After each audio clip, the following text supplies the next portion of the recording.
Hey guys, what's up? Welcome to my channel. Today I'm just going to take some time to talk a little bit about doing college from home.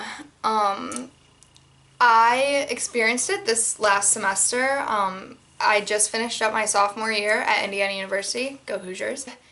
It was a lot different than I expected. It was a little rough at some points, so I just kind of wanted to share some tips, stuff that I learned from just doing a semester. Me personally, my college has announced that we will be going back in person for part of the year for this upcoming school year. So we'll be in person for kind of a little over half of first semester, and then we'll be online for the second half of first semester, and then the first half of second semester. Then we'll be in person again to finish up the year.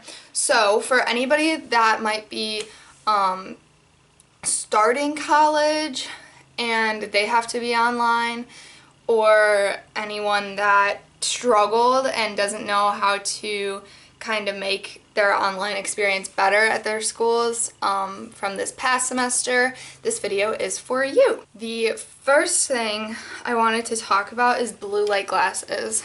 So I have this pair of glasses, This makes such a huge difference, I think, when you're staring at a computer for hours on end.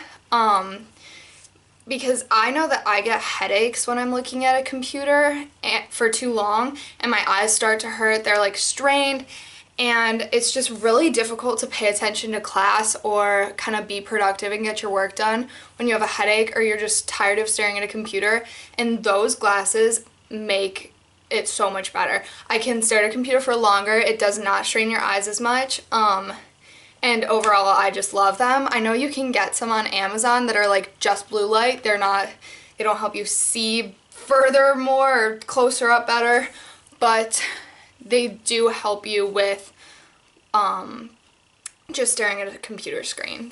The second thing that I wish I knew is how long the workday is. At college, my days felt so short. It felt like I went to class 2, maybe 3 times a day. So I felt like I was doing 2 to 3 hours of school a day. When I came home, I realized that that was not actually what I was doing. There was a lot of walking in between doing my schoolwork, but lots of times I'd walk over to our union and do schoolwork there.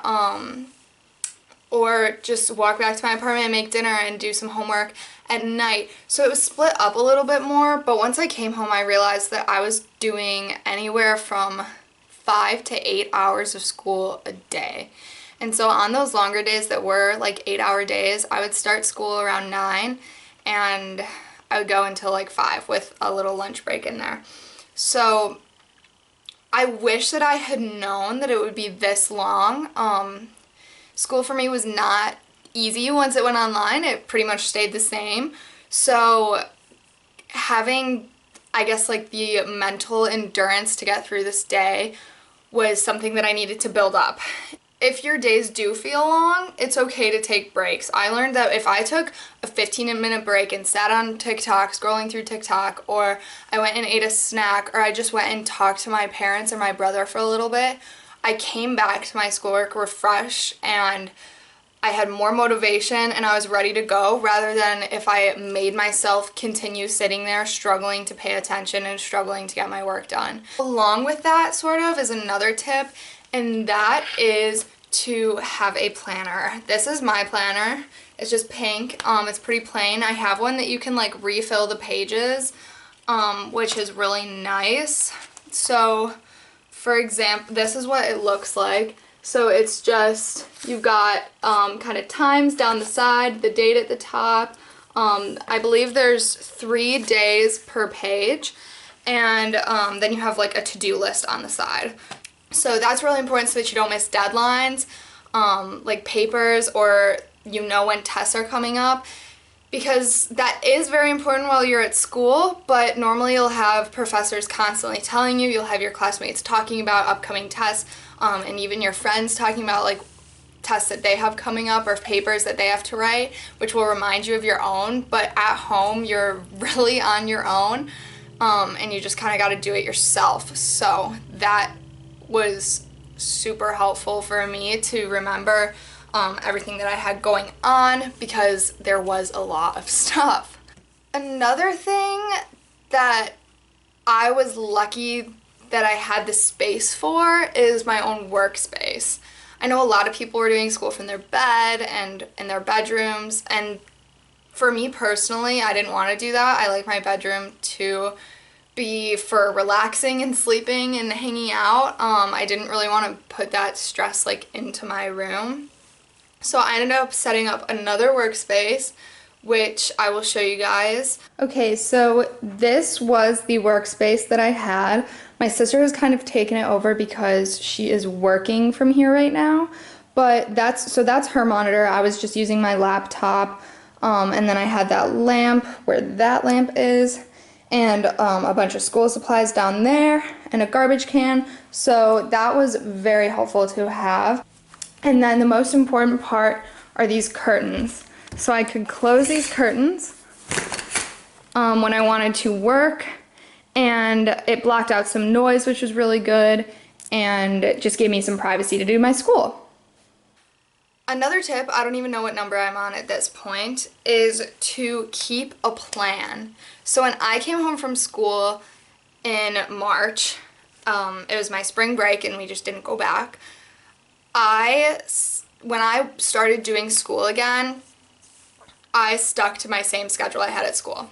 So that meant on Tuesdays I did macroeconomics in the morning, and then after that I would do my class that I had on business in Thailand. And I kept that for every Tuesday, Thursday, and my Monday, Wednesday, Friday classes stayed the same as well. And this was really helpful because I didn't feel like I was overloading myself with classes. I was keeping it pretty much the same that it would have been at school. And even in the fall, if your school is just going fully online,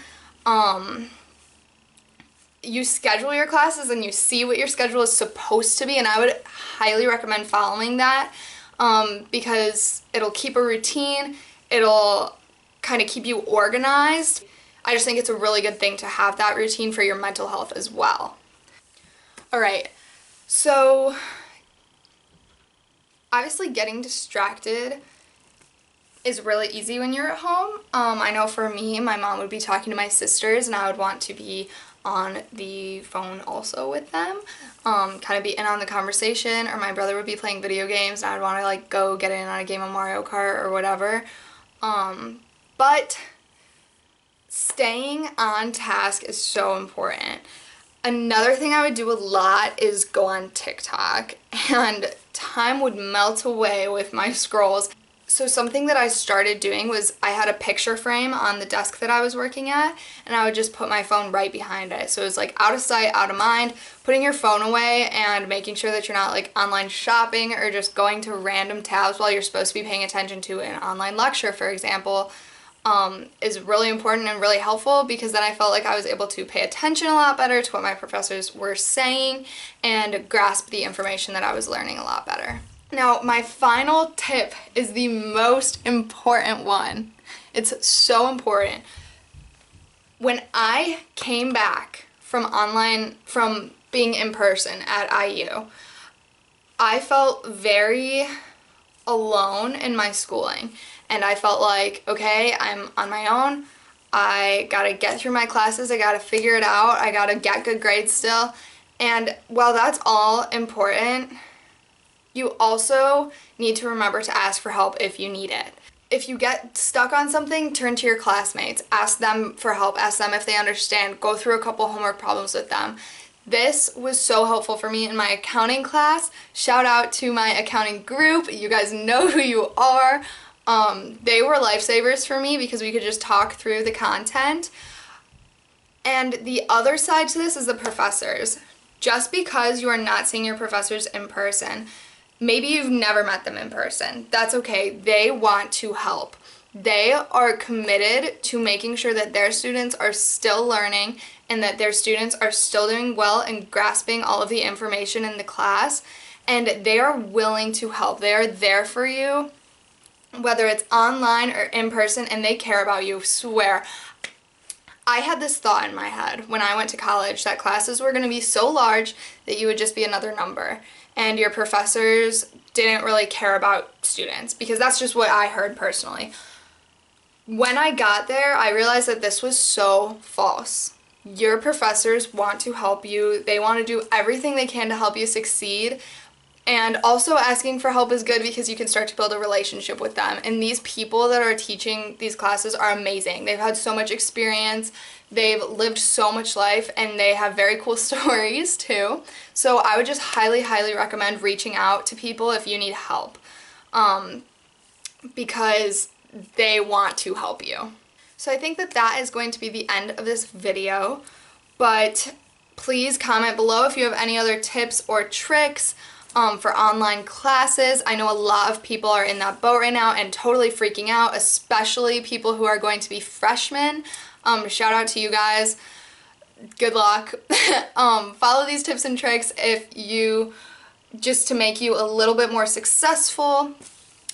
And I think that's it. So thank you guys so much for watching. Give this video a like, subscribe, and I can't wait to see you guys in my next video.